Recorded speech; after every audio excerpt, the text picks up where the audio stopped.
आदाब अर्ज़ है एडीएन उर्दू खबरनामे में आपका खैर मकदम। नाजरीन, मैं हूं मसरत पटेल। खबरों के सिलसिले को आगे बढ़ाने से पहले आइए एक नज़र डालते हैं आज की सुर्खियों पर। कोरोना से निपटने के लिए सरकारी महकमे पूरे तालमेल के साथ करे काम, राब्ता वजीर सुभाष देसाई ने दी हिदायत। आज शहर में 8 बजे से नाफिज होगा रात का कर्फ्यू। और बैनुल रियासती व्हीकल चोर गिरोह का पर्दाफाश, 23 मोटरसाइकिल समेत 7 चोर गिरफ्तार, देही पुलिस की कामयाब कार्रवाई। खबरें तफसील से। कोरोना वबा का कहर दिन ब दिन बढ़ता जा रहा है। इस पर काबू पाने के लिए तमाम सरकारी महकमों के अफसरान पूरे तालमेल के साथ काम करें, ये हिदायत राब्ता वजीर सुभाष देसाई। औरंगाबाद जिले के राब्ता वजीर सुभाष देसाई ने सरकारी अफसरान के साथ वीडियो कॉन्फ्रेंसिंग के जरिए एक मीटिंग में जिले में कोरोना के तेजी से फैलते असरात और एहतियाती इक़दामात का जायजा लिया। मीटिंग में जिला collector Sunil Chauhan, police commissioner doctor Nikhil Gupta, municipal administrator Astik Kumar Pande, Zila Parishad के सीईओ डॉक्टर मंगेश गोंदावले, देही एसपी मोक्षदा पाटिल और दिगर सरकारी महकमों के अफसरान मौजूद थे। राब्ता वजीर सुभाष देसाई ने सरकारी अफसरान को हिदायत की कि किसी भी सूरत हाल में कोरोना के मरीजों को बेहतर इलाज की सहूलत फराहम करें। इसके लिए तमाम सरकारी महकमे आपसी तालमेल कायम करें। कोरोना के मरीजों की तलाश और टेस्टिंग का तनासुब बढ़ रहा है। इस एतबार से कोरोना की टीका अंदाजी की रफ्तार भी बढ़ाएं। देसाई ने कहा कि जिले के तमाम आवामी नुमाइंदे आवामी बेदारी के लिए आगे आएं। जिले में कोरोना का कहर बढ़ रहा है, इसलिए सरकारी महकमे पूरी जिम्मेदारी के साथ काम करें। मास्क के इस्तेमाल को लाजमी बनाएं, हर एहतियाती कदम पर पूरी तवज्जो दें। मीटिंग में तमाम अफसरान ने अपने महकमों में कोरोना पर जारी काम की तफसीलात पेश की। ज्याप्रमाणे आपण टेस्टिंग वाढवलेली आहे त्याचप्रमाणे आपल्या केसेसची संख्या पण वाढ झालेली आहे। It's a normal thing. विशेष बाब अशी आहे की या सेकंड वेव्हमध्ये व्हायरस कंटेजियस जास्त वाटत आहे, परंतु त्याची जी व्हिरुलिटी आहे त्याच्याबाबत एक्सपर्ट्स लोक असं सांगत आहे ते कमी आहे। तर ज्याच्यामुळे केसेसची संख्या जास्त आहे, परंतु डेथ जे आहे ते ओनली 0.85% डेथ रेट आता दिसून येत आहे। तर हे एक थोडासा राहतची गोष्टी आहे। औरंगाबाद महानगरपालिकेने होम आयसोलेशन बाबत गाईडलाईन्स इश्यू केलेली आहे आणि मेडिकल ओपिनियन नंतर आपले नागरिक होम आयसोलेशनच्या अवेल करू शकत आहे। यासोबतच आता वॅक्सिनेशन पर भर देत आपण वॅक्सिनेशनसाठी एक्स्ट्रा मेजर्स घेतलेले आहे। औरंगाबाद महानगरपालिकेमध्ये टोटल आतापर्यंत 33 सेंटर वॅक्सिनेशनसाठी ओपन केले गेले होते। त्यामध्ये 17 औरंगाबाद महानगरपालिकाचे सेंटर्स आहे आणि 16 प्रायव्हेट हॉस्पिटल्सला आपण परवानगी दिलेली आहे। याच्या व्यतिरिक्त टेस्टिंग सेंटर वाढवून आपण आता 52 टेस्टिंग सेंटरवर घेऊन जात आहे आणि यामध्ये माझा वार्ड 100% कोविड वॅक्सिनेटेड वार्ड हे मोहीम आपण सुरू केली आहे। यामध्ये सर्व नगरसेवक, सर्व जनप्रतिनिधींना आपण सोबत घेत आहे। औरंगाबाद में कोरोना की वबा बेकाबू होती जा रही है। संगीन सूरत हाल के पेश नज़र इंतजामिया ने रात का कर्फ्यू 1 घंटा पहले नाफिज करने का ऐलान किया है। उद्या आणि परवा कडकडीत लॉकडाऊन असणार आहे। मागच्या आठवड्यात सुद्धा सेकंड सॅटर्डे असल्यामुळे बँका बंद होत्या। आता उद्या बँका सुरू असणार आहेत, तर लोकांना सुविधा कशा पद्धतीने उद्या मिळणार आहेत, काय त्याबद्दलचा निर्णय घेतला? उद्याच्याला जे आहे, उद्या आपला लॉकडाऊनचा पुन्हा शनिवार आणि रविवार हा दिवस येतोय। उद्याच्याला ज्या बँका असतील ते बँकांचे अधिकारी कर्मचारी बॅकएंडला त्यांचं काम करतील, परंतु ग्राहकासाठी कस्टमरसाठी मात्र बँका उद्या शनिवारसाठी बंद असतील। हा निर्णय संपूर्ण जिल्ह्यासाठी आपण घेतलेला आहे। नंतर सोमवारपासून ही प्रक्रिया रेग्युलर पुन्हा ग्राहकांसाठी बँका उपलब्ध राहतील। माझी रिक्वेस्ट आहे की उद्या बँक बंद असल्यामुळं कुठल्याही ग्राहकांनी बँकेत जायचं म्हणून घरातून बाहेर निघू नका। त्यांची गैरसोय होऊ नये, त्यांना ही माहिती कळावी म्हणून आपल्या माध्यमातून हा मेसेज मी सगळ्या नागरिकांपर्यंत देत आहे। आज रात्री 8 वाजल्यापासून तर 5 वाजेपर्यंत, म्हणजे आजपासून पुढील आदेश होईपर्यंत रात्री 8 ते सकाळी 5 वाजेपर्यंत संपूर्ण औरंगाबाद जिल्ह्यामध्ये कर्फ्यू लावण्यात आलेला आहे। यामध्ये काही बाबींना सूट देण्यात आलेली आहे, ते ऑर्डरमध्ये नमूद आहे। मध्ये सर्व नागरिकांना असं अपील आहे की रात्री 8च्या आधी सर्वांनी कृपया घरात जावे. ती आवश्यक असेल, औषध घ्यायचं असेल किंवा इतर ज्या बाबी त्या ऑर्डरमध्ये सूट देण्यात आली आहे, अति आवश्यक असेल तरच घराच्या बाहेर पडावे. कुठल्याही प्रकारची गर्दी टाळावी. जर सर्व नागरिकांनी सहकार्य केले तर लवकरात लवकर एक कोरोना पेशेंट की संख्या आपल्याला कमी करण्यामध्ये यश येईल. शहर का सबसे शानदार तारीखी असासा पंचक्की अपनी दिलकशी खोता जा रहा है. इसकी साफ सफाई और देखरेख में इतनी लापरवाही बरती जा रही है कि अब यहाँ के हौज में जहरीले पानी से मछलियाँ दम तोड़ रही हैं. पंचक्की शहर की एक खूबसूरत, कदीम और शानदार तारीखी इमारत है. अपनी इनफरादियत, दिलकशी और अनोखे तर्ज तामीर की वजह से ये सिर्फ मुल्क ही नहीं बल्कि बैनुल अक़वामी सतह पर मशहूर है. इस तारीखी इमारत के दाखिली दरवाजे पर ही अक्ल को हैरान करने वाली पंचक्की है. इससे मुतसिल वसी व अरीज खूबसूरत हौज और इसमें गिरता आबशार, अंदरूनी हिस्से में खूबसूरत मस्जिद, बाबा शाह मुसाफिर की दरगाह, वसी सहन में 2 खूबसूरत हौज, सहन के 3 तरफ बने हुए कुशादा कमरे जिनमें आजकल वक्फ बोर्ड का दफ्तर आबाद है. इस तारीखी शाहकार की देखभाल की जिम्मेदारी वक्फ बोर्ड पर है, लेकिन वो वक्फ बोर्ड ही क्या जिसका कोई काम सीधा हो. बोर्ड की संगीन गफलत और लापरवाही से इमारत की खूबसूरती मांद पड़ती जा रही है. हमारे कैमरामैन अथर चिश्ती ने इस शानदार तारीखी इमारत में मौजूद गंदगी, कचरे और बदबू के ढेर की मंजरकशी की. साफ सफाई की गफलत का ये हाल है कि हौजों का पानी वक्त पर न बदलने से बदबूदार और जहरीला हो चुका है, और ये इतना जहरीला हो चुका है कि अब इसमें मछलियां दम तोड़ रही हैं. अंदरूनी हिस्से के हौज में मरी हुई मछलियां पानी की सतह पर उभर आती हैं और अब इनसे बदबू भी फैलने लगी है. ये वक्फ बोर्ड इंतजामिया की मुजरिमाना लापरवाही का सबूत है. अगर अब भी यहाँ साफ सफाई नहीं की गई तो जल्द ही ये शानदार तारीखी इमारत अपनी दिलकशी खो देगी. वक्फ बोर्ड की कारकर्दगी से सभी वाकिफ हैं. बोर्ड ने वक्फ अराजियात के तहफ़्फ़ुज़ के बजाय इसे बर्बाद कर दिया. अब शायद पंचक्की की तारीखी इमारत का भी यही हश्र हो सकता है. औरंगाबाद देही पुलिस ने एक बड़ी कामयाबी हासिल करते हुए रियासत में सरगर्म एक व्हीकल चोर गिरोह का पर्दाफाश किया. इनके कब्जे से 23 मसरूखा मोटरसाइकिलें बरामद की गईं. व्हीकल चोरी की वारदातों में एक बड़ी कामयाबी हासिल करते हुए देही क्राइम ब्रांच पुलिस ने एक ऐसे गिरोह को बेनकाब किया जो मुख्तलिफ अजला में व्हीकल चोरी की वारदातों में मुलव्वस था. मसरूखा मोटरसाइकिल ठिकाने लगाने के लिए ये गिरोह लोगों को झांसा देता था कि ये बैंक की जब्त की गई मोटरसाइकिलें हैं. इतला के मुताबिक देही पुलिस ने एक हिस्ट्री शीटर शेखर उर्फ अन्ना प्रकाश दांडगे साकिन रेणुकाई पिंपल गांव भोकरदन को इसके गांव से गिरफ्तार किया. इसका एक साथी विलास कुरहाड़े भी पकड़ा गया है. दोनों से मिली मालूमात पर पारिद तालुका भोकरदन जिला जालना के साकिन श्रीराम उर्फ बंडू को गिरफ्तार कर लिया. इन तीनों ने अपने और 2 साथियों की मदद से व्हीकल चोरी की वारदातों का एतराफ किया. इन्होंने ये वारदातें औरंगाबाद, जलगांव, नासिक, धुलिया, बुल्ढाना वगैरह में अंजाम दी थी. कुछ मसरूखा मोटरसाइकिलें खुद इनके इस्तेमाल में हैं, जबकि बकिया मोटरसाइकिलें उन्होंने अपने साथियों की मदद से मुख्तलिफ शहरों में फरोख्त कर दी. पुलिस ने इनके दिगर साथी बाबा रामदास जाधव, नाना रामदास पवार और गजानन गोठवाल को गिरफ्तार कर लिया. इनके कब्जे से 23 मोटरसाइकिलें, 5 मोबाइल समेत 8,47,000 रुपये से जायद का माल पुलिस के हाथ लगा. अदालत ने मुलजिमीन को पुलिस कस्टडी में रखा है. पुलिस के मुताबिक इनसे व्हीकल चोरी की मुताद्दिद वारदातों की मालूमात मिल सकती है.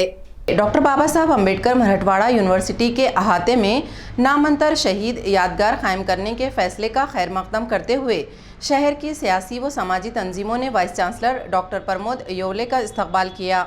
शहर की मुताद्दिद समाजी व सियासी जमातों की जानिब से वाइस चांसलर डॉक्टर प्रमोद योले का इस्तकबाल किया गया. यूनिवर्सिटी की नाम तब्दीली तहरीक के लिए की गई जद्दोजहद की तफसील महफूज रखने के लिए वाइस चांसलर की समर आवर काविशों से यूनिवर्सिटी में एक यादगार कायम करने का रास्ता हमवार हुआ है. इस यादगार के लिए यूनिवर्सिटी के हालिया बजट में गुंजाइश रखी गई है. इस मौके पर यह मुतालिबा भी किया गया कि जो बजट मुख्तस किया गया है इसमें इजाफा किया जाए. इस मौके पर बाबूराव कदम, किशोर थौरात, अमित भुईगढ़, मिलिंद शेड़के, डॉक्टर सचिन बोर्डे, संजय ठोकड़, दौलत खरात, प्रकाश निकालजे, गुरमीत सिंह गिल, गौतम लांडगे, प्रोफेसर सुनील मगरे और विजय सुबुकड़े वगैरह भी मौजूद थे. खबरें और भी हैं, लेकिन एक छोटे से वक्फे के बाद जल्द हाजिर होते हैं। आप देखते रहिए ADN उर्दू न्यूज़।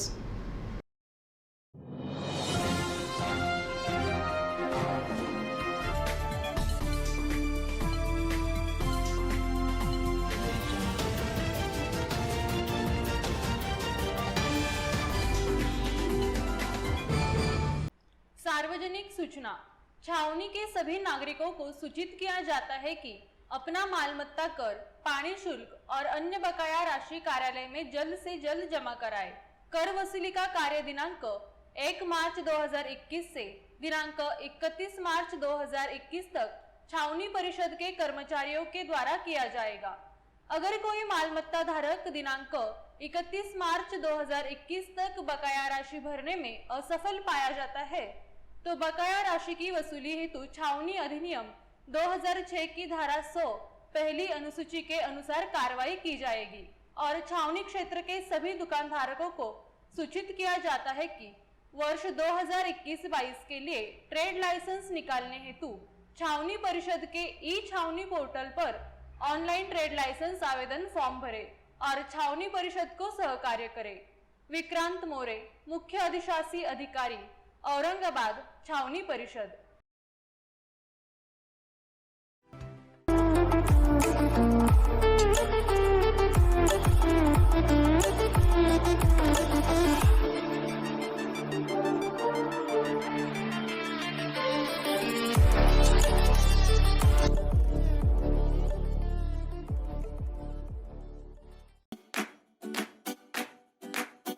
वक्फे के बाद आपका दोबारा इस्तकबाल है। Aurangabad district central cooperative bank की तरक्की में शेतकरी विकास पैनल ने कलीदी रोल अदा किया है, इसलिए वोटर पैनल के उम्मीदवारों को भारी अक्सरियत से कामयाब बनाएं।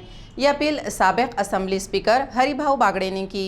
साबिक असेंबली स्पीकर हरिभाऊ बागड़े ने कहा कि शेतकरी विकास पैनल ने Aurangabad district central cooperative bank की तरक्की में नुमाया किरदार अदा किया है। बैंक का कारोबार साफ व शफाफ रखा और इसे एक मुनाफा बख्श बैंक बनाया है, जबकि मुखालिफ पैनल के उम्मीदवारों पर ही बदउनवानियों और सोसाइटियों के घपलों के इल्जामात लगे हैं। उन्होंने अपील की कि बैंक इलेक्शन में शेतकरी विकास पैनल के तमाम उम्मीदवारों को कामयाब बनाएं। प्रेस कॉन्फ्रेंस में पैनल के उम्मीदवार MLC अंबादास दानवे, अभिजीत देशमुख और नितिन पाटिल वगैरह मौजूद थे।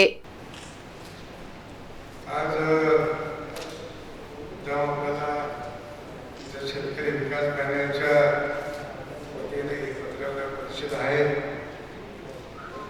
ते दोन मंत्री या परिषदेला उपस्थित असल्यामुळे सरकार त्यांना धुळे जिल्ह्याचे पालकमंत्री असल्यामुळे तिकडे काही कार्यक्रम लागला आणि तिकडे गेले।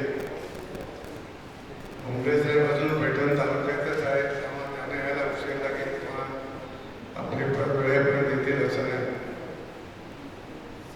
चव्हाण आणि अंबादास दानवे रस्त्याने आहे। मी शेतकरी विकास पॅनलच्या वतीने आपल्याला विनंती करतो की शेतकरी विकास पॅनल हे जिल्हा बँकेच्या निवडणुकीसाठी आम्ही उभे केले। एकूण 18 उमेदवारांची ही निवडणूक आहे। बँकेच्या बायलॉप्रमाणे 21 उमेदवार असतात, परंतु आमचा एक मतदारसंघ तो वैयक्तिक सभासदाचा मतदारसंघ आहे आणि वैयक्तिक सभासदाचा कोणीच नाही, सर्वजण स्वर्गवासी झाले। त्यामुळे तो एक मतदारसंघाची निवडणूक होणारच नाही। उमेदवारामध्ये असे काही उमेदवार आहेत, विशेषतः फुलंब्रीचा उमेदवार त्यांचा जंगले पुंडलिक साहेबराव याला तर वर्धमान नागरी सहकारी पतसंस्थेने नोटीस दिली थकबाकीमुळे। 50 लाखापेक्षा अधिक कर्ज त्याच्यावर आहे आणि 101 ची कारवाई केली। सोपी गोष्ट नाही, 101 ची कारवाई केली आणि उपनिबंधक सहकारी संस्था हे डॉक्टर मुकेश बारहाते यांनी 101 ची कारवाई केली आणि आता ते त्या बँकेचे प्रिसाइडिंग ऑफिसर होते। पण त्यांना त्यावेळेला हा पुरावा कदाचित छाननीच्या दिवशी कोणाला मिळाला नसेल म्हणून कोणी आक्षेप घेतलेला नाही. पण ज्याच्याकडे थकबाकी आहे आणि महाराष्ट्र सहकारी संस्थांचा कायदा असं सांगतो की तुम्ही महाराष्ट्रामध्ये कोणत्याही सहकारी संस्थेचं थकबाकीदार असाल तर तुम्हाला सहकाराची कोणतीही निवडणूक लढता येणार नाही. कौमी मुर्गी पालन दिन के मौके पर सरकारी महकमे की जानिब से पोल्ट्री फार्मिंग के फवायद की तफसीलात जारी की गई। मुर्गी पालन ज़राअत से जुड़ा हुआ कारोबार है। पोल्ट्री फार्म हाउस में अंडे और मुर्गियों की अफजाइश एक मुनाफा बख्श कारोबार है। पड़े गाँव में पोल्ट्री फार्मिंग से मुतालिक सरकारी महकमे का दफ्तर है। कौमी मुर्गी दिन के मौके पर इस महकमे की जानिब से ADN के जरिए तफसीलात फराहम की गई। मध्यवर्ती अंडी उबवणी केंद्र पडेगाव ही 1963 पासून शिखर संस्था आहे। महाराष्ट्रात अशा 4 शिखर संस्था आहेत, नागपूर, पुणे, औरंगाबाद आणि कोल्हापूर। त्याच्यातली आमची संस्था कामाच्या बाबतीत 1 किंवा 2 नंबरला असते। माझी नुकतीच ऑगस्टमध्ये बदली झाली इथं। पण शासनाकडून जे इथं पूर्वी पक्षी संगोपनास होते साधारण 4000च्या आसपास, त्यांना खाद्यासाठीची जी उधारी होती पुरवठादारांची ती ऐन वेळेवर न गेल्यामुळे त्यांनी पुरवठा बंद करून दिला। त्यामुळे नाविलाजाने शासकीय प्रणालीचा अवलंब करून वरिष्ठांच्या परवानगीने इथले पक्षी पुढील धोका टाळून आम्ही PPP युनिट यांना, पब्लिक पार्टनरशिप जे युनिट आहेत शासनाचे, त्यांना शासकीय दराने समितीच्या आदेशाने हे विकले आणि तो शासनाला पैसा भरून टाकला ट्रेझरीमध्ये। त्यानंतर मग आत्ता काल परवाकडेच शासनाने अनुदान टाकले, त्याच्यावर जेवढी उधारी होती तेवढी आम्ही नील केली। ते बिल नुकतेच गेलेले आहेत। आज कोणता दिवस आहे? राष्ट्रीय कुक्कुट दिवस आहे। त्या अनुषंगाने तुम्हालाही शुभेच्छा आहेत, पब्लिकलाही शुभेच्छा आहेत। ग्रामीण भागातला हा एक कणाचा आहे म्हणावं लागेल। तर ग्रामीण भागात याचं फार मोठं इकॉनॉमिक्समध्ये योगदान आहे कुक्कुटपालनाचं। परंतु सद्यस्थितीत आमच्याकडे कुक्कुटपक्षी संगोपन आणि एकदिवसीय पिलांचं ये कार्यक्रम तो सद्य बंद है। कोरोना के लगातार बढ़ते कहर के दौरान सरकारी दफातर में दाखिले के लिए टेस्ट लाजमी करार दिया गया है। शहर के दफ्तरों में जांच के दौरान 19 अफराद कोरोना से मुतासिर पाए गए। कोरोना के तेजी से बढ़ते असरात के पेश नज़र शहर के 5 अहम सरकारी महकमों के दफ्तरों में कोरोना टेस्टिंग की जा रही है। इन दफ्तरों में दाखिले के लिए कोरोना की टेस्टिंग लाजमी करार दी गई है। तमाम अफराद का एंटीजन टेस्ट किया जा रहा है। इस टेस्ट में कॉरपोरेशन के सदर दफ्तर में 25 अफराद का टेस्ट किया गया, जिसमें 2 अफराद कोरोना ज़दा पाए गए। पुलिस कमिश्नर ऑफिस में 31 अफराद का टेस्ट किया गया, जिसमें 9 अफराद पॉजिटिव मिले। जिला कलेक्टर ऑफिस में 36 अफराद का टेस्ट किया गया, ताहम ये तमाम वबा से महफूज निकले। डिविजनल कमिश्नर ऑफिस में 19 अफराद का टेस्ट किया गया, इसमें 2 अफराद कोरोना से मुतासिर निकले, जबकि RT ऑफिस में सबसे ज्यादा 76 टेस्ट किए गए और यहाँ 6 अफराद कोरोना से मुतासिर पाए गए। कोरोना ज़दा मरीजों को इलाज के लिए कोविड सेंटर्स भेजा गया है। सीनियर कॉलेज में घंटे के एतबार से पढ़ाने वाले प्रोफेसर्स का एजाजी भत्ता अदा किया जाए, ये मुतालिबा MLC सतीश चौहान ने रियासती वजीर बराए आला व तकनीकी तालीम उदय सामंत से किया। सीनियर कॉलेजेस में घंटे के एतबार से काम करने वाले नॉन क्वालिफाइड प्रोफेसर्स को गुज़िश्ता 2 साल से एजाजी भत्ता नहीं मिला, इन्हें फौरी एजाजी भत्ता दिया जाए। ये मुतालिबा MLC सतीश चौहान ने आला व तकनीकी तालीम के वजीर उदय सामंत के साथ मीटिंग में किया। सीनियर कॉलेजेस के मसाइल पर वजीर तालीम उदय सामंत ने ऑनलाइन मीटिंग में तबादले ख्याल किया, जिसमें सतीश चौहान भी शरीक थे। चौहान ने कहा कि प्रोफेसर्स के तकर्रुर पर हुकूमत ने रोक लगा रखी है, इसलिए कॉलेज में घंटे के एतबार से आर्जी तकर्रुर पर प्रोफेसर तालीम दे रहे हैं। सतीश चौहान ने इनके एजाजी भत्ते में इजाफे का भी मुतालबा किया। वजीर तालीम उदय सामंत ने कहा कि नेट सेट पास प्रोफेसर्स की पेंशन, एजाजी भत्ते की अदायगी व फौरी इजाफे और दिगर मसाइल के हल के लिए जल्द ही नायब वजीर आला अजीत पवार के हमराह मीटिंग मुनक्किद की जाएगी। खबरें खत्म करने से पहले आइए एक बार फिर नजर डालते हैं आज की सुर्खियों पर। कोरोना से निपटने के लिए सरकारी महकमे पूरे तालमेल के साथ करे काम, राब्ता वजीर सुभाष देसाई ने दी हिदायत। आज शहर में 8 बजे से नाफिज होगा रात का कर्फ्यू। और बैनुल रियासती व्हीकल चोर गिरोह का पर्दाफाश, 23 मोटरसाइकिल समेत 7 चोर गिरफ्तार, देही पुलिस की कामयाब कार्रवाई। इसी के साथ एडीएन उर्दू खबरनामा अब यहीं ख़त्म होता है। कल फिर होगी मुलाकात कुछ और खबरों के साथ। तब तक अपना ख्याल रखिए और देखते रहिए एडीएन उर्दू न्यूज़, आवाज़ हर दिल की।